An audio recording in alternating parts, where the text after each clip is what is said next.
Alright, welcome back to Given Chances Farm. This morning we're out here trying to get the feeding done before the girls go off to school. Tay's out here helping me. So she's already fed the cats and we did the goats. Let the chickens outside already. So the only thing we got left to do for this morning is to take the alfalfa cubes out for the cows. It's pretty windy out there this morning. We still got some decent gusts of wind going on, so we're not gonna do much footage outside this morning at least. So we'll later on today, we got today is Friday, so that's usually when we get more wood chips coming in, so I'll probably end up going back and spreading those out. And then depending on the wind will depend on whether or not we do voiceovers on that part of it or not. I also need to get into the wood shop today. I've got some orders to try to get knocked out. I've got orders for at least 5 snowmen already, so I need to get those caught up, and actually have some orders for a couple of pens also, so I need to get caught up on all that. So we'll see how the day goes. It's supposed to be pretty decent out today. It's already like 56 degrees, supposed to be a high in the 60s today again. So, and then rain the next 2 days. So got to try and get all my outside stuff caught up today, because we have farmers market tomorrow, and worst case after that, if I have to, I can go into the wood shop and finish off some of those items tomorrow. So yeah, hopefully the wind's not too bad on the noise level, but couldn't quite pass up the picture of the sunrise. Sun just now starting to barely peak a little bit above the top of the trees there. So sometimes we get busy with life and chores, and I see all the cows' eyeballs showing up. We kind of take for granted some of the small things, like stop and taking a look at the sunrise and sunsets, and all the beauty that's there that sometimes we overlook. So get out there and get these cows some alfalfa cubes real quick.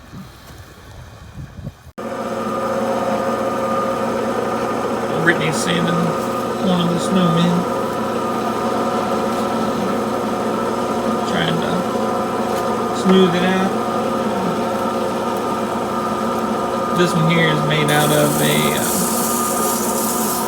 one of the runners on one of the shipping crates that we have. We use the side panel pieces to do the back wall of the barn with, and make some patches in the barn. We had a few of these laying around, and they were already nice and dry, so I figured I'd just turn it mostly for practice. It's one of those that can't really get too much practice with this stuff.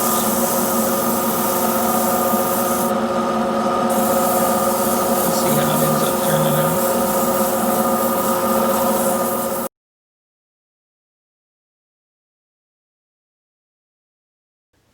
Alright, so I finally got some time to come out into the shop today. I was able to get 4 snowmen knocked out. And now I'm working on a piece that I made a blank out of. Basically what I did was watched a video from Worth the Effort Woodworking, and he basically showed how to take a larger log and cut the pith out of it which is the center, like circular part of it. The way I took it from watching the video, at least, you go in and you cut down both sides of it, and then if you have a big enough lathe, you can turn those pieces into bowl blanks, and then the center section that's left over, you cut above and below the pith, and then you that would be similar equivalent to what the mills would call like their quarter sawn, is the way he explained it. So that's basically what this block is that I'm going to do right now. And what I'm going to do with it is I'm going to turn it into a cylinder, and then I'll coat both ends of it and stick it on the drying rack that way. And the way he talks is by turning it to a cylinder before we put it on the drying rack, it cuts down the amount of time that I'll need to allow it to dry out. Versus the ones that you saw me paint the other day in a previous video, those would be a year or so before they're ready. So we're trying to cut that time down a little bit. So, alright, so I got it roughed down into a cylinder shape now. And from here we can let it dry and see how it ends up. So once it dries, then I'll probably turn this one into another snowman or something else, depending on what I'm turning at the time when this is dry. So we'll see how it goes. I've got 3 more of them to try and do.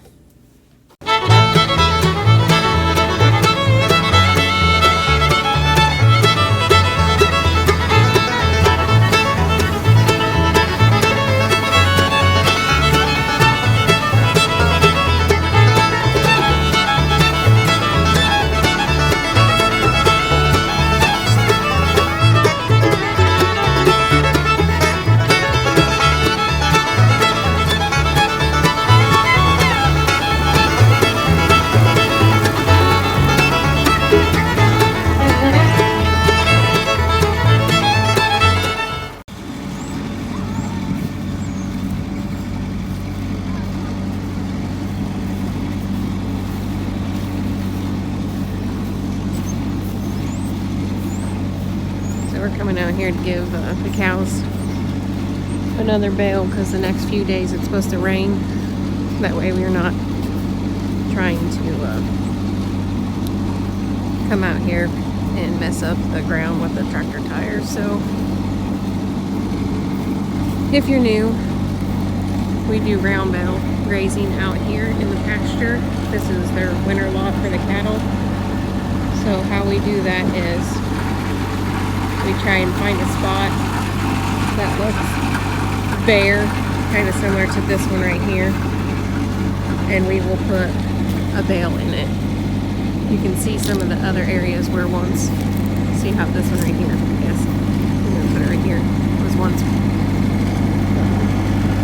I'm assuming last year, at some point, we had another hay bale sitting in this area, and during the springtime when the grass was growing, you could start to see where the hay was breaking down, and kind of similar to that one over there, but it has broken down all the hay in this area. And since the grass isn't growing anymore, Tony's just decided to stick the bale here. With doing that, when we bale graze, all the chaff and the leftover grass seed will go into the ground and sprout new seedlings of grass for the next year.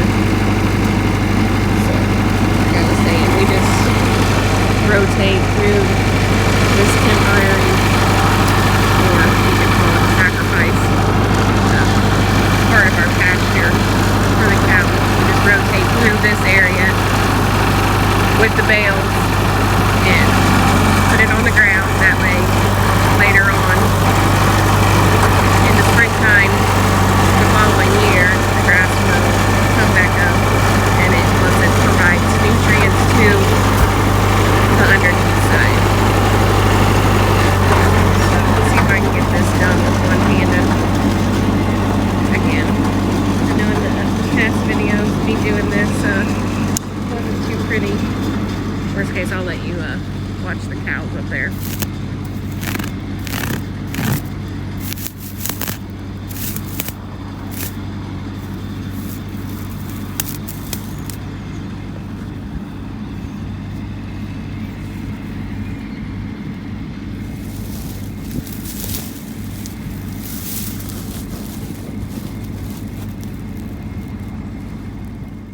go back here by the pond that we have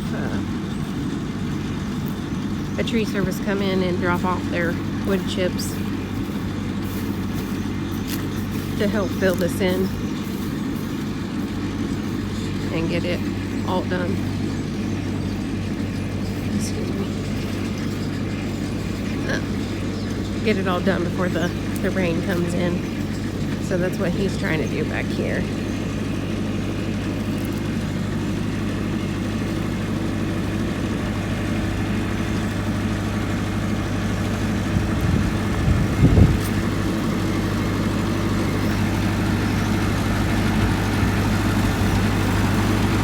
For the other people earlier, this is our hay field over here. It's 4.5 acres, and when the grass isn't growing during this time of year, we section it off. I don't know if you can see that or be able to hear me. We have stepping posts that we take over there and make small paddocks for the amount of cows that we have to graze over there. That way they can do their urine and feces and put back nutrients back into the ground and use it as like a fertilizer instead of using a commercial chemical fertilizer. We're doing it naturally. So walk back here and show you what he's going to end up doing.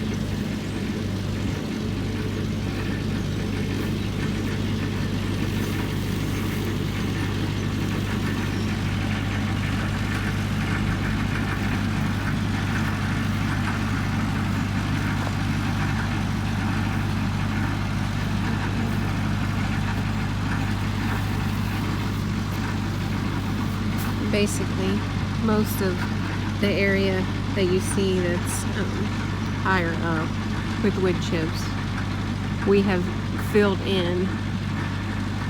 Let's see, the company, the tree service company, has been bringing us wood chips for a little over a year now, and so they come back here and dump it on days that the ground isn't wet. That way they're not tearing up our ground here neither. And if it is wet, then they drop it off up there by the barn, and then we just load it up and bring it back here and spread it. But our pond used to be like a half an acre, or I would say about a half acre, and it never really quite filled up all the way like a pond should. So we decided to fill it in and have the wood chips break down and possibly seed it one day to allow grass to be used for our cattle to graze on. And then I don't know if you can see right now, but we've taken our leftover, you can see a little bit right there, leftover gourds and pumpkins that we've got, and I just brought them back here to see if they would germinate some, and if they do, that'll be beneficial for the bees that we have, and that's those right there in all those boxes. So that'll give them some pollen for them, for the queen, because bees need pollen to help with the new babies being made. That's what they feed them. So that's our plans. Hope you enjoy watching our videos. Don't forget to like, subscribe, and please share with all your family and friends on any of the social media that you're on. We are on Facebook, of course, YouTube, Twitter, and Instagram. So if you haven't already, come and check us out on any of those others too. Hope you have a nice day. See you on the next one.